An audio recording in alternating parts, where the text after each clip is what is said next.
Vamos agora estudar o movimento harmônico simples à luz da teoria quântica, à luz da mecânica quântica, à luz da equação de Schrödinger.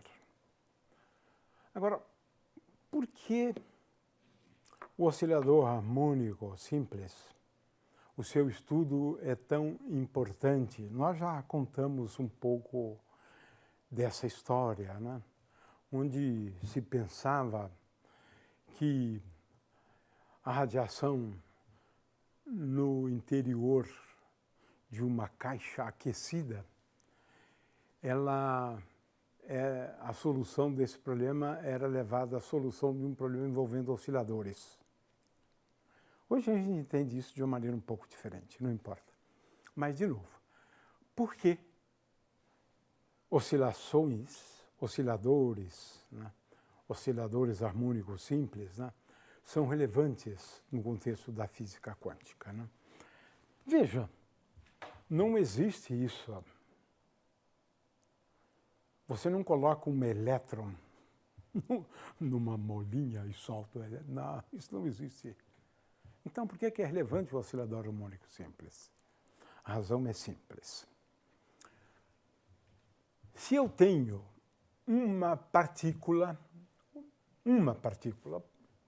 claro que se você tiver N, você pode pensar do mesmo jeito, mas aí se trata de osciladores acoplados, o problema fica um pouco mais difícil, mas não importa, né? O fato é que a partícula, estando numa posição de equilíbrio, o que é uma posição de equilíbrio? É aquela posição para a qual a força agindo sobre ela é igual a zero. É isso.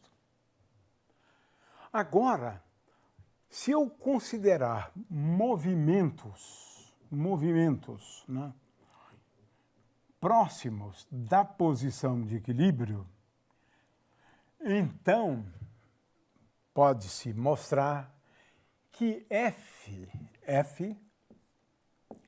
é igual a menos kx, né? Veja, onde x é esta coordenada aqui, né? X. Ou seja, deslocamentos pequenos a partir da posição de equilíbrio. E agora é o elétron, por exemplo, numa posição de equilíbrio. Se ele se deslocar pouco da posição de equilíbrio, a força vai poder ser escrita igual a menos kx. E a energia potencial, o que é mais importante, né, igual a kx2 sobre 2. É isso. É isso. Então, há interesse sim, não porque o elétron esteja preso numa mola, mas porque o comportamento da energia potencial de um elétron, quando ele se desloca muito próximo de uma posição de equilíbrio, né, e a posição de equilíbrio, né, poderia ser essa, df dx para x igual a xa, né, igual a menor do que zero, mas f de x em x igual a xa igual a zero. E a derivada da força tem que ser negativa, né? A derivada segunda do potencial naquele ponto, né, tem que ser negativa. Muito bem. Então, é essa a situação que há interesse. Próximo de um ponto do equilíbrio, x igual a xa, eu posso sempre expandir a energia potencial como sendo v de x mais v de xa. Xa é o ponto de equilíbrio. Mas, como a derivada primeira, né, né, ela é igual a zero, porque a força é igual a zero, então não tem derivada primeira. Então tem aqui derivada segunda. Então, definindo K como sendo derivada segunda, d2v dx2 para x igual a xa dividido por 2, né, d2v dx2, né, igual a K, sem o 2 aqui, né? Então, agora eu posso aproximar energia como sendo igual a meio, né, de kx2. Né? Muito bem. E define a frequência natural de oscilação como sendo raiz quadrada de K sobre M. Né? Então, definindo K como a derivada segunda da energia potencial com respeito a x no ponto de equilíbrio, a energia é igual a meio de kx2. Então, como é que a gente resolve esse problema agora do ponto de vista da mecânica quântica? Aqui eu tenho a equação de Schrödinger. Está aqui. A equação de Schrödinger. Para o oscilador harmônico, chamando de oscilador harmônico, né, as oscilações de um elétron, por exemplo, quando ele oscila próximo de uma posição que é a posição do equilíbrio. A posição do equilíbrio. Né? Então, veja, o que eu fiz, né, foi simplesmente colocar na equação de Schrödinger V de x, ou U de x, igual a meio de kx2. E eu tenho que resolver essa equação aqui. Não é curioso, porque na física clássica o oscilador harmônico é um dos problemas mais simples que existe, né? Mas aqui a coisa é bastante mais complexa, na verdade, né? Bem complexa. Em primeiro lugar, vamos buscar soluções associadas a estados estacionários, soluções com energias bem definidas da partícula, né? Aí a equação adquire essa forma aqui, o que não quer dizer, né, em absoluto, que seja muito simples. Não é, né? Não é. Né? Muito bem, então tenho aqui esta equação. Agora eu introduzo, né, uma variável y, que é igual a x, que é aquela coordenada, vezes mk sobre h cortado ao quadrado, 1/4 disso, e defino lambda como sendo igual a 2e sobre h cortado ômega 0. Introduzo duas constantes para a equação ficar com uma cara amigável. Olha só, em termos de y. Aqui, em termos de y, ficou com uma forma simples, mas simples mesmo, né? D2 dy2, psi de y mais y2, tem essa vantagem de desaparecer com algumas constantes agora. Muito bem. Agora, como é que se resolve essa equação? A ideia é simples. Eu vou começar, primeiramente, com um tipo de solução, né, que é uma solução para lambda igual a 0. Né? Então, aqui eu tenho a equação. Agora eu faço, primeiro, procuro uma solução, né, com esta forma aqui. Mas, primeiro, eu começo com lambda igual a 0. Né? É uma tentativa de buscar soluções, né? Uma tentativa. Eu vou construir soluções a partir dessas soluções. Então, se lambda igual a 0, satisfaz essa equação. E essa equação é de solução simples. Olha aqui, está aqui. A vezes exponencial de menos y2, né? Porque aqui é derivada com respeito a y2, então posso chamar y2 igual a u, aqui é u, né? Então é do tipo dy du igual a u, né? Tá vendo? Então é fácil verificar isso. Tá. Então eu parto dessa solução daquela equação. E agora o truque é o seguinte: eu escrevo a função de onda sob a forma de um produto de uma função h que a gente depois vai identificar, em cada caso, com um polinômio, conhecido como polinômio de Hermite. Né? Porque essas soluções aqui são soluções envolvendo séries, né? Polinomiais, portanto, né? Polinômios envolvendo polinômios. Né? Isso se faz com alguma frequência, até mesmo para o átomo de hidrogênio. Né?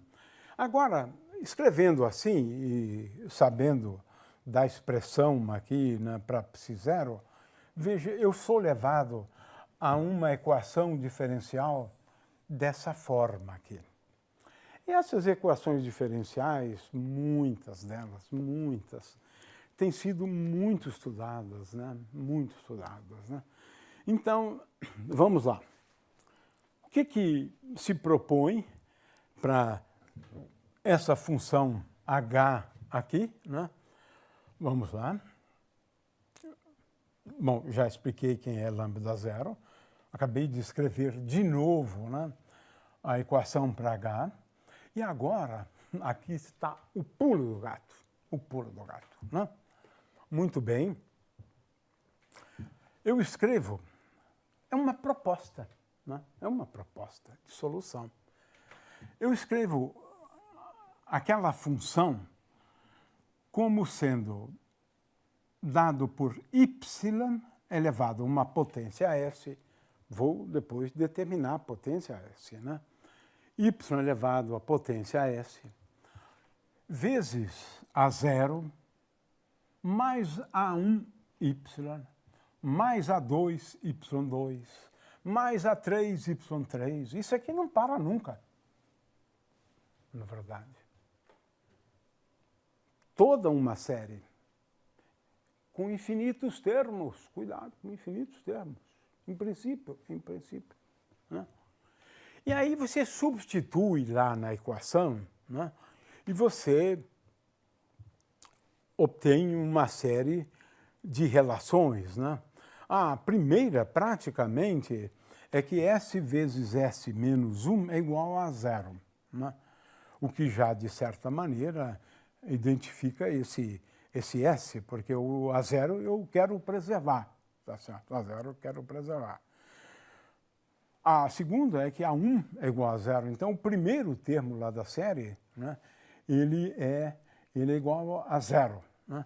Agora, os demais, eles são curiosos. Os demais são curiosos. Veja, o A2, né? O A2, né? Veja, ele se relaciona com A0. Então, se eu conhecer A0, eu consigo determinar A2. Mas olha só que coisa curiosa, isso é mais interessante ainda, né? É que se eu encontrar, né, um termo, digamos, de ordem Ni, digamos 5, então o termo de ordem 7, ele depende do termo de ordem 5.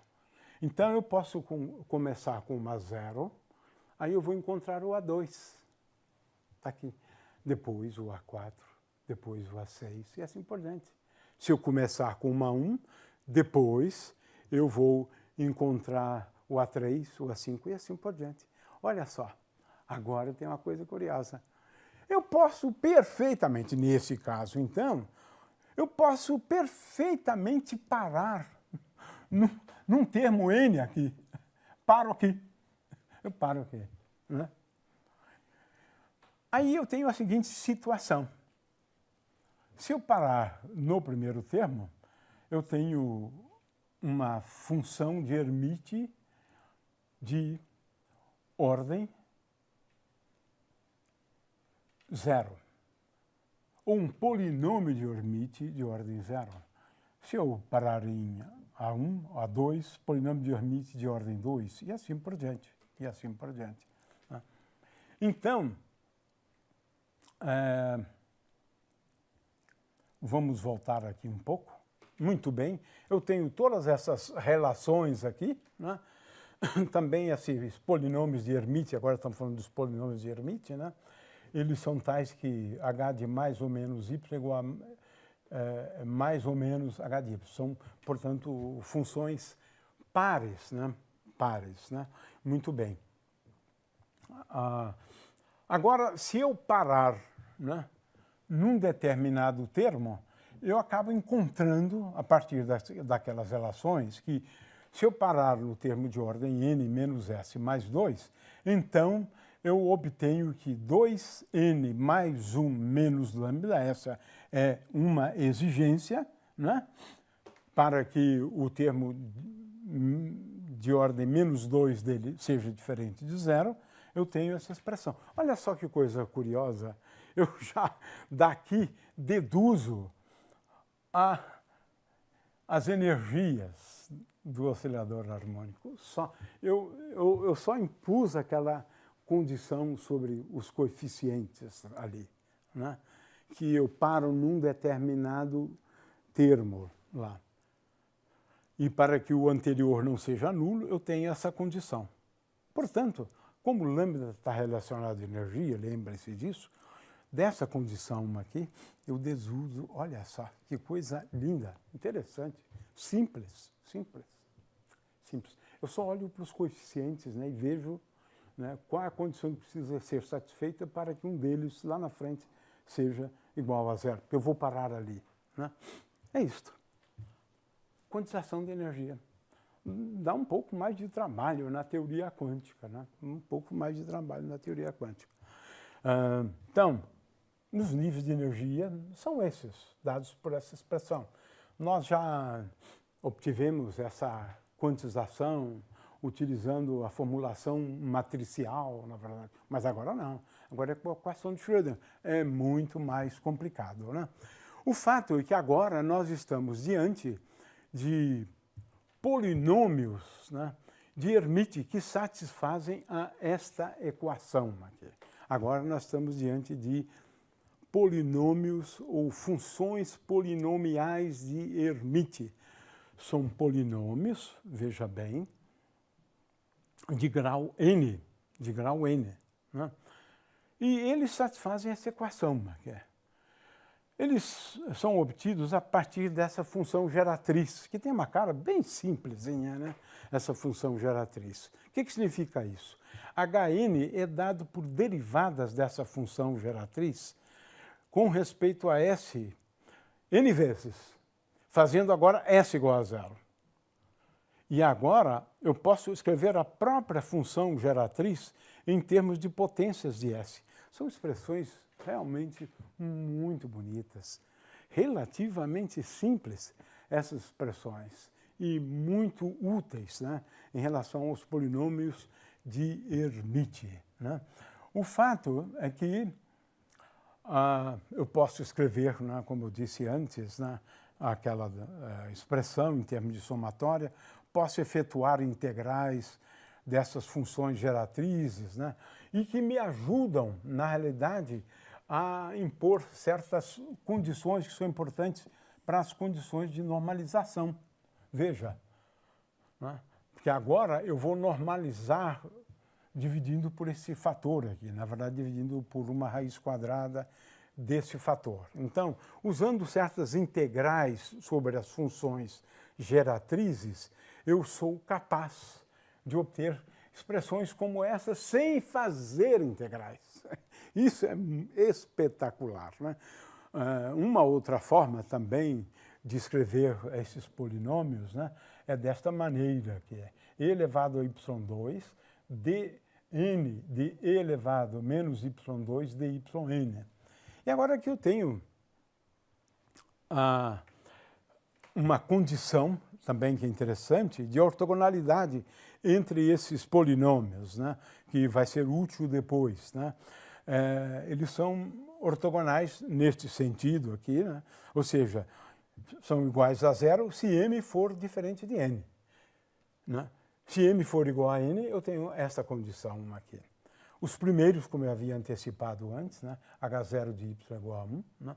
H1 de y igual a 2y, H2 4y2 menos 2. Tenho aqui os gráficos desses polinômios de Hermite, né? E tenho aqui as expressões, né, para os polinômios de Hermite até grau 10. Né? Veja, são polinômios mesmo, polinômios, né? Muito bem, e tenho aqui gráficos de alguns deles, né?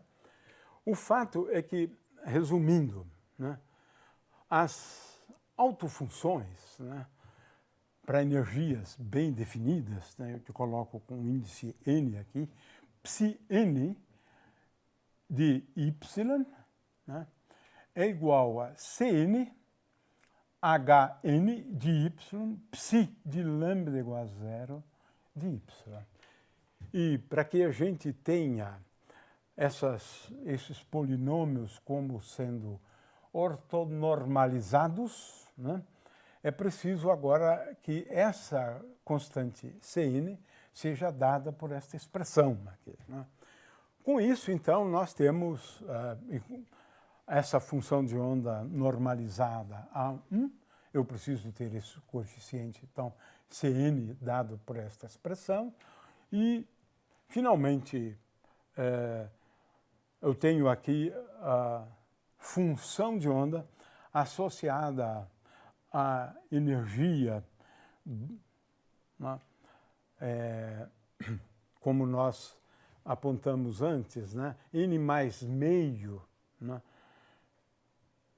de H cortado ômega zero. Então, para essa energia, a função de onda adquire essa expressão aqui, para energias bem definidas, né, associadas a esse número quântico N. Né? E, portanto, bom, elas são, se eu calcular o valor esperado da energia potencial, é meio da energia, se eu calcular o valor esperado da energia cinética, eu vou obter também a metade da energia. Né? O fato é que, nesse caso, né, a solução mais geral é dada como uma soma daquelas funções, né, que eu determinei a solução em função dos polinômios de Hermite. É claro que aqui eu tenho soluções com energias não muito bem definidas, né?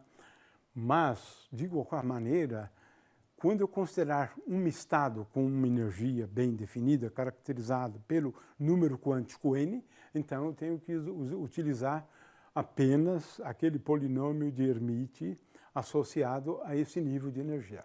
O fato é que essas soluções foram relativamente bem estudadas, né? E eu posso considerar agora o caso tridimensional, né? K1x2, K2y2, K3y2, e eu vou recair em problemas onde agora os níveis de energia são dados por N mais meio H cortado ômega 1, mais M mais meio H cortado ômega 2, e assim por diante, né? O fato é que também eu consigo encontrar soluções aí relativamente simples pelo método de separação de variáveis, né, para o oscilador harmônico em 3 dimensões.